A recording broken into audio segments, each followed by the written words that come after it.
everyone! Welcome back to my YouTube channel. So ito na naman, isang ganda-gandahang video na naman ang gagawin natin. So as you can see on the title, syempre of course, gagawa tayo ng simple, smoky makeup look. Before we start, please click that like button, and if you're new, click that subscribe button and bell icon for more.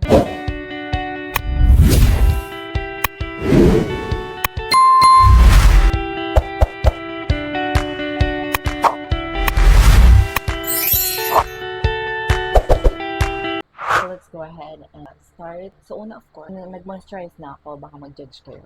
So of course, moisturize your face. That's the important thing para hindi mapimple. Kasi mapimple na ako. Unahin ko is muna akong makeup spray para dumikit yung makeup na apply natin, of course. That. Ganyan. Then patuyuin lang natin. Habang pinapatuyo ko siya, pigaan ko na yung sponge. So once dry na siya, ang gagawin ko, kukonceal ko muna yung eyelid ko. So unahin natin yung eyelid para pag nagkamali tayo, hindi masisira yung base. So let's grab the concealer. It was at this moment that he knew. He fucked up. Wala yung makeup ko. Like that. And then, mag-blend lang natin siya. Blend. It's raining outside. The other one. Okay. So, once nilagyan na natin ng concealer, lalagyan natin siya. And then, of course, pag na-conceal na natin siya, before natin start yung shadow, lagyan muna natin siya ng base, like powder. So, gagamitin ko tong, Chic Capture Eyeshadow Palette. This one, Chic Capture Eyeshadow Palette. And gagrab lang ako ng ganitong brush. And then, ididip ko lang siya to this shade para pag hindi siya cakey. Pag katapos niya, so just apply it all over. Para lang maset yung hindi cream natin. And the other eye.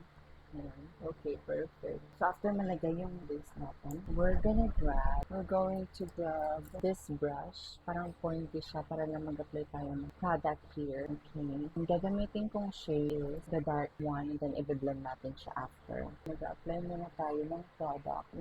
And then next, after that, we're gonna grab a fluffy brush. You can use naman yung unang brush na ginamit natin and just go in there and blend it out. Just right there. Just blend it out. And then, you're just gonna get the same brush that you used to blend it out to this shade. Gagamitin ko siya mas lighter. And then, dadag ko lang siya next to it. And then, papaganon ko lang siya. And then, pag nalagay ko na siya, i-blend ko lang siya puntang eyebrow para yung transition siya ganun. The same brush, i-dip ko lang siya ulit sa darker one. And then, just going and drop it here. And then, nakukuha lang ako na mas fluffy pang brush na may angle para i-shape ko siyang ganun. And then, i-shape ko din siyang parang pa-wing. And then, para hindi siya harsh to na. And then, i-blend lang silang dalawang color. Same step. Ayan, blend it in. Now, once I'm done, kuha lang ako ulit ng malinis kong brush na fluffy para i-blend ko siya ng maayos pa. The outer, perfect. Okay, so I'm done with this one. Sa base, smoky part. So I'm gonna do the other eye. I'll be right back. Alright, once I'm done with both eyes actually. And once I'm done with that, I'm just gonna go ahead and mag-add lang ako ng crease. So may crease ko. Para kakat ko lang siya halfway. So ngayon, ang gagamitin ko brush. Ito yung gagamitin kong brush. Flat siya. And then with the same shade na ginamit ko kanina sa base is this one. We're just going to add it here. And we're just gonna blend it in. Parang hindi siya OA tingnan. Don't forget to blend. Ayan. Perfect. And then yung other side lang, gagamitin ko lang malinis kasi yung isang side niya lang, gagamitin ko lang siyang pang-blend. Ayan. Perfect. And the other eye. Alright. One step time. Perfect. Trust the process. So pagtapos na siya, we're gonna move on to eyebrow. And before eyebrow, we have to linisan na natin yung ginawa ating eye makeup. That's why hindi muna natin ginawa yung base natin kasi para maayos natin yung shadow. So just gonna grab the white, just gonna use the mirror, going in with the red, and the other one. again. After that, we're going to conceal muna natin. Before concealer, we have to chares! Gamitin muna natin yung eyebrow pencil natin. Ang ginagamit ko is drawing eyebrow from TikTok lang. So, pag bilanch ko na siyang ganyan, scrub the pencil and start drawing. Ayan. So, pagkatapos, okay. Then after mo malagyan yan, babrush up na lang siya. Ako pala kasi ako nilang ginagawa, hindi naman ikaw. This is how I do it. Kasi bakit? Okay mo. Oh my god, I think it looks, oh my god, it's looking good. So next one, straight line. And then, relax, be patient. Relax, be patient. What's the key to success? Patience. Patience, patience, patience! Then brush it. Careful if you have to. Alright. Oh my god, I love my eyebrow. Fine. Perfect. So after ng eyebrow, let's start doing the base. Before I'm gonna go with the foundation, I'm gonna use, para sa mga dark spots, color corrector for conceal, dissimulator slash corrector, and then I'm just gonna use this for my dark spots, like this one. Eyebrows. I have mostly some lip spot. Okay, so once that's done, just blend it in. I'm gonna use this sponge and blend them in. Don't be afraid to blend in that because that's the secret. Like yun naman tong YouTube thing or watching. Kung nyo manood, play nyo na lang. Mas iwan nyo lang nag-click. Ang bango niya. The Pro Conceal. Okay. Once that's done, going to put the foundation. Of course, my favorite, DYS foundation. So, lagi ko muna siya dito. And then, itadalag ko lang siya. And just roll and apply it to your face. Just like that. Okay. Naman sekreto lang talaga dyan, blend. Tapos, makikita mo yung result ng pag-conceal. See? Gaganda ka talaga pag may makeup. Just like that. With the excess ones. Alright. And then, I think I have to done that. Para sa mga for konti, ganyan lang siya. Yan lang siya konti. Kasi meron mong naiwan din sa sponge. Alam mo natin i-blend. Okay. This is turning great. Okay. And just go in there. Blend. Don't like this. Okay. Perfect. After I blend that in, I'm gonna grab my concealer again. Where's my concealer? Got it? Okay. By the way, for my concealer, I use O2 oil. Concealer. So, po-conceal ko lang siya here. And here. Blend ko na around here. And then, I'm going to conceal some part around to highlight. And then, just blend them in. Highlights part of the face. Highlighted parts of the face. Perfect! Once inaano ko na siya, i-bake ko na siya. Akala ni bake ko lang kaya mag-bake, but no. So, gamit ko tong Sails Blended Loose Powder. I-bake ko lang muna. Nalagay ko ng liquid product sa press ko. And this one, like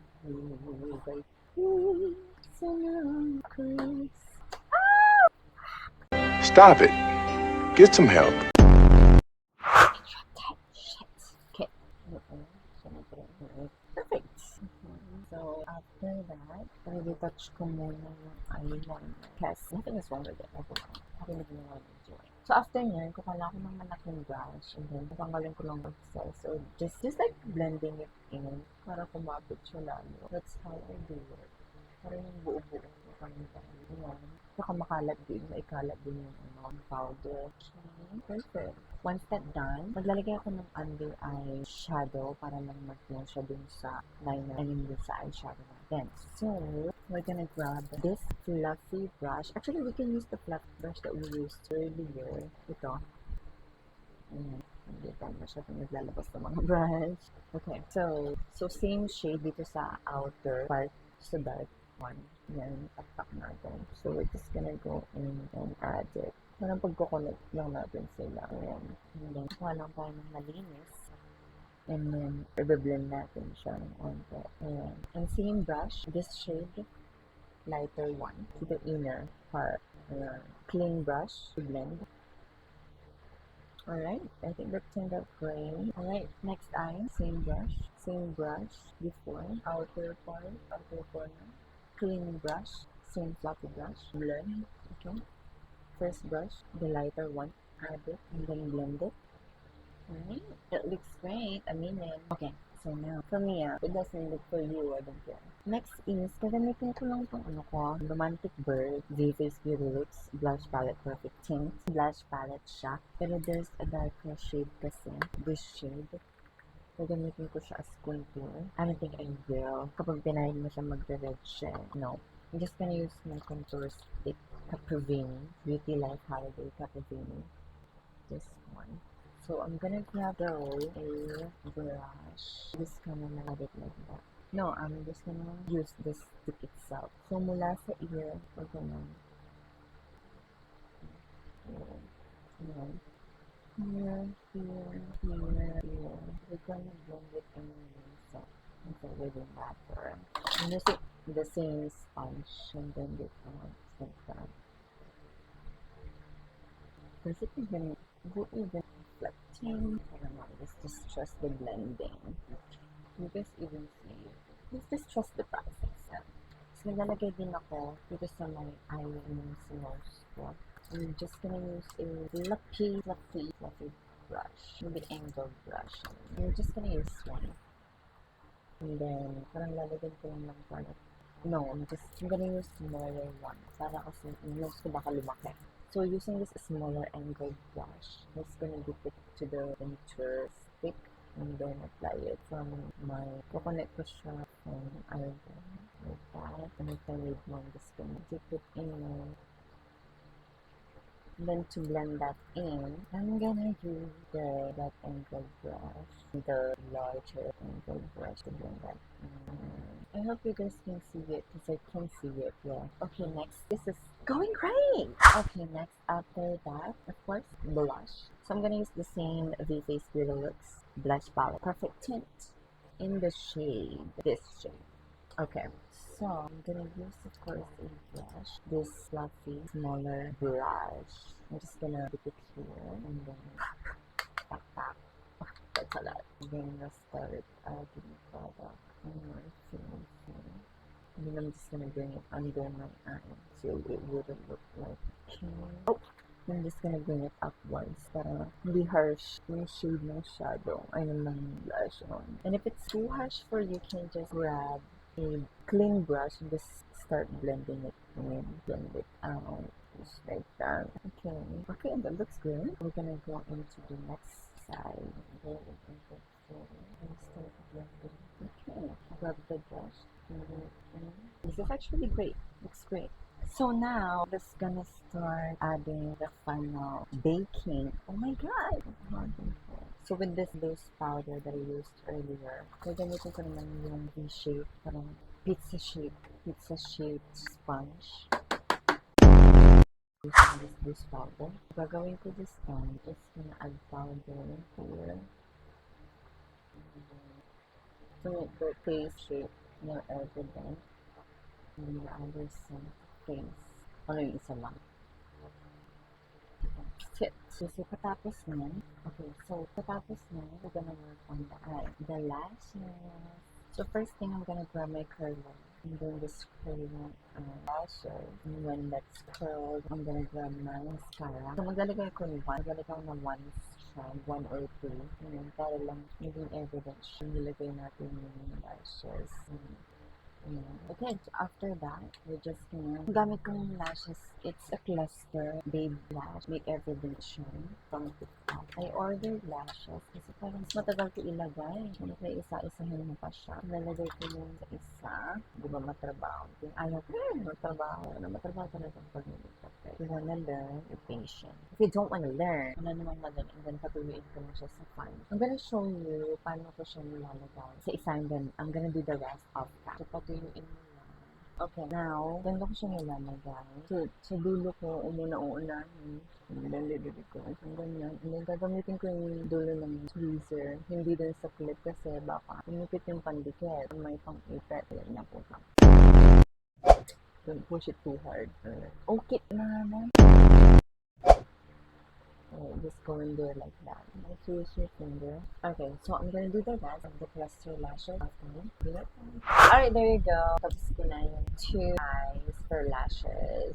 Actually, medyo natagal lang ako kasi it's cluster. So, every time maglalagay ka, you have to let it dry first. And ang tagal. Kaya, nagbabala akong kumuha ng lashes to only ganon. So, now, anyway, next, I'm gonna go ahead and remove itong loose powder kasi kanina pa to. And I'm just gonna blend it out using this fluffy and white brush. Yeah. What? Like that. Perfect. I'm just gonna blend it in. This here as well. This side, right?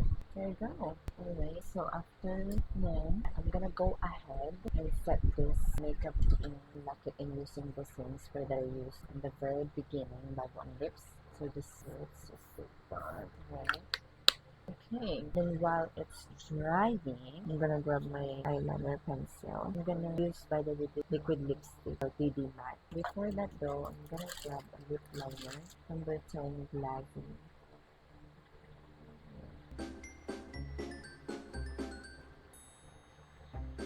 So I'm just gonna line everything up here. Right, perfect. Basta kapag eyeliner na ako. Eyeliner, lip liner? Girl. I'm gonna grab the lipstick and put it on.